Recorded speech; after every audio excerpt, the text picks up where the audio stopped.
अल्लाह का अज़ाब ही नाज़िल हो इन ऐसे हुक्मरानों पे जिन्होंने अवाम का जीना दोबार किया हुआ है। तो मोबाइल फ़ोन तो हमारी पहुंच से बहुत ही दूर है जी। अब एक सुहाना ख्वाब रह गया है। अब दोबारा लोग PTCL पे आएंगे और घरों में घंटियाँ बजेगी और फ़ोन उठाएंगे और फिर रब्ता करेंगे। इस हुकूमत से तो ये तो नहीं है।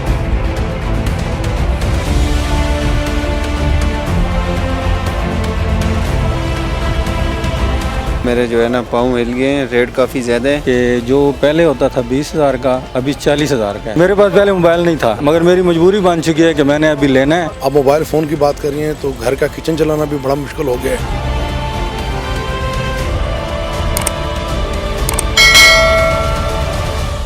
ज़रूरत के सामने इंसान बेबस हो जाता है और आजकल के दौर में मोबाइल फ़ोन भी लोगों की ज़रूरत बन चुका है, जिसके बगैर गुजारा मुश्किल ही नहीं बल्कि नामुमकिन हो गया है। लेकिन वफाकी हुकूमत ने मिनी बजट में फेडरल एक्साइज ड्यूटी बढ़ाकर 17% टैक्स लगाकर मोबाइल फ़ोन मज़ीद महंगा करके आम शहरियों की दस्तरस से बाहर कर दिया है।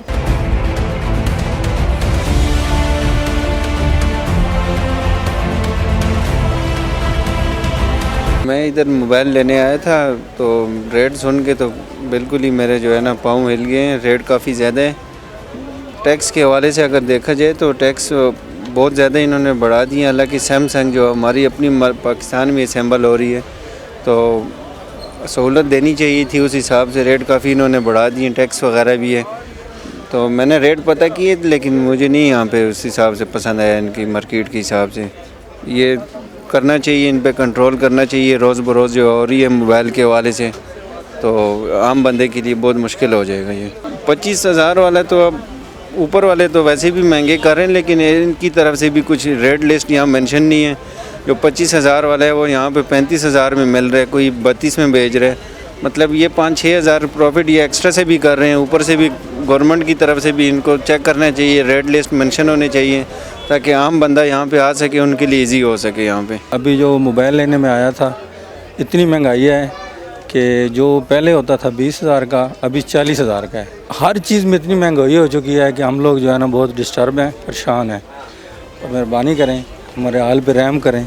अब लोगों की मजबूरी बन चुकी है ना जी। इसके बगैर देखें कोई भी काम है, अभी डिजिटल दौर आ रहा है तो उसके बगैर तो कोई मेरे ख़्याल में मुश्किल है। या इस दौर को ख़त्म करें या फिर पुराने दौर में होते तो ज़ाहिर है पेंसिल के साथ लिखते थे। और अब जो है ना जो भी काम हो रहा है मोबाइल के बगैर। मैं एक बिज़नेस करता हूँ प्रॉपर्टी का, ठीक है, तो और गाड़ियों का। देखें इसमें कोई भी मैं अब काम कर रहा हूँ, मेरे पास पहले मोबाइल नहीं था मगर मेरी मजबूरी बन चुकी है कि मैंने अभी लेना है। और जब मार्केट में आया हूँ तो कोई 40,000 बता रहा है, कोई 50,000 बता रहा है। बहुत फ़र्क पड़ा है जी। अब मोबाइल फ़ोन की बात करिए तो घर का किचन चलाना भी बड़ा मुश्किल हो गया है। और जुल्म सितम यह है कि बच्चों के दूध पे, मेडिसिन पे और नए साल पे जो आपको पता है इन्होंने पेट्रोल पे तो तोहफ़ा दिया है आवाम को। तो आलमी सतह पे पेट्रोल सस्ता हुआ है और इन्होंने महंगा कर दिया है। अल्लाह का अज़ाब ही नाज़िल हो इन ऐसे हुक्मरानों पे जिन्होंने अवाम का जीना दोबार किया हुआ है। हम जहाँ पे खड़े हुए हैं ये बहुत लोअर क्लास मार्केट है। यहाँ से आप घर की ख़रीदारी नहीं कर सकते। एक आम आदमी का बजट नहीं बन सकता। हम आपके तवज्जो से मीडिया से ये कहेंगे कि इतना इनको करें, इतना इनको शर्म दिलाएं, कोई हया दिलाएं कि ताकि इनको सोचें कि खुद तो इनकी तिजोरियाँ भरी हुई हैं लेकिन गरीब भूखा मर रहा है, उसके लिए रात को खाने के लिए कुछ नहीं है। तो मोबाइल फ़ोन तो हमारी पहुंच से बहुत ही दूर है जी। अब तो एक सुहाना ख्वाब रह गया है। अब दोबारा लोग PTCL पे आएंगे और घरों में घंटियाँ बजेगी और फ़ोन उठाएंगे और फिर रब्ता करेंगे। इस हुकूमत से तो ये तो नहीं है। यहाँ पे मोबाइल्स की जो कीमतें हैं वो उनको तो आग लगी हुई है। और एक मोबाइल जो इन्होंने जनाब अली जो पहले हम 10,000 में लेते थे अब वो 20,000 में दे रहे हैं। ऐसे ही है। तो बहुत आग लगी हुई है मार्केट में पूरी में। तो ये मैडम देखें कि अभी हमने इधर से परचेजिंग कर रहे थे तो वहाँ पे जो है ना उन्होंने 10,000 वाले मोबाइल की कीमत जो है 20,000 पे लगाई हुई है। एक महीना पहले ये था 22-25 का, अब ये 33 का में लेके हैं। बस मुश्किल से ही लिया है लेकिन ले लिए।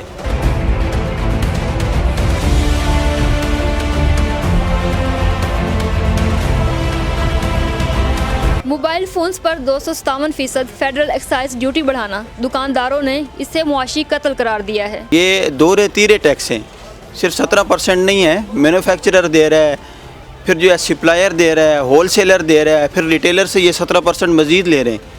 ये तकरीबन 100% प्लस टैक्स बन जाता है इसका। ये खाली 17% ना आप इसको काउंट करें। ये IMF के एजेंडे पे है हुकूमत, आवाम के साथ जुल्म कर रहे हैं, ज़्यादती कर रहे हैं, नाइंसाफ़ी कर रहे हैं। ये देखें बिल्कुल हम फारिग बैठे हुए हैं, कस्टमर है ही नहीं, लोगों के अंदर क़ुव्वत ख़रीद नहीं है, कहाँ से परचेजिंग करेंगे लोग। गैस बिजली के लोगों के बिल इतने ज़्यादा आ रहे हैं, उनकी बच्चों की फ़ीसेज़ हैं, उनके अखराजात हैं, घरों के किराए हैं, लोग कहाँ से परचेजिंग करेंगे।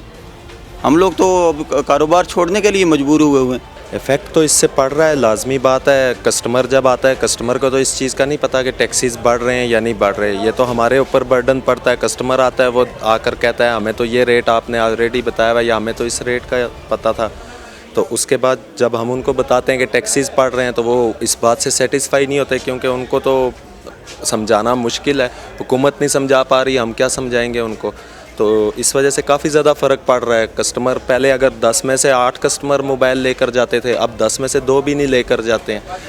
यही उनके पास रीज़न होती है कि आप रेट ज़्यादा कर रहे हैं, आप शायद प्रॉफिट ज़्यादा कमा रहे हैं, जबकि हमारे ऊपर दूसरी साइड से बर्डन हुकूमत डालती जा रही है टैक्सीज़ बढ़ाने की वजह से। असल में बात यह है कि मोबाइल फील्ड ऐसी है ना कि बंदे की जेब में एक्स्ट्रा पैसे होंगे तो मोबाइल के ख़रीदने आएगा ना, तो कैपेसिटी उसकी खाने पीने की एशिया पे कुछ बचेगा बजट, फिर मोबाइल की तरफ आएगा ना। मोबाइल ऐसा है ना कि जैसे पहले था जो 2 महीने में मोबाइल एक चेंज करता था, अभी 6 महीने में उसको सकत नहीं होती है कि वो मोबाइल चेंज करे, तो ज़ाहिर है फिर कारोबार पे असर तो पड़ता ही है। नहीं छोड़ने का इरादा नहीं है, लेकिन यह है कि हुकूमत ने ऐसा करती रही ना तो शायद की बात है फिर मजबूरी तो बढ़ जाए किसी की। 21वीं सदी में जब दुनिया ग्लोबल विलेज बन चुकी है, वहाँ मोबाइल लोगों की ज़िंदगियों में आसानियाँ पैदा करने के लिए बनाया गया है और पाकिस्तान में मोबाइल फ़ोन सार्फिन की तादाद 183 मिलियन तक पहुँच चुकी है। कैमरामैन अहमद खान के साथ रुकैया नईम, औसाफ डिजिटल, इस्लामाबाद।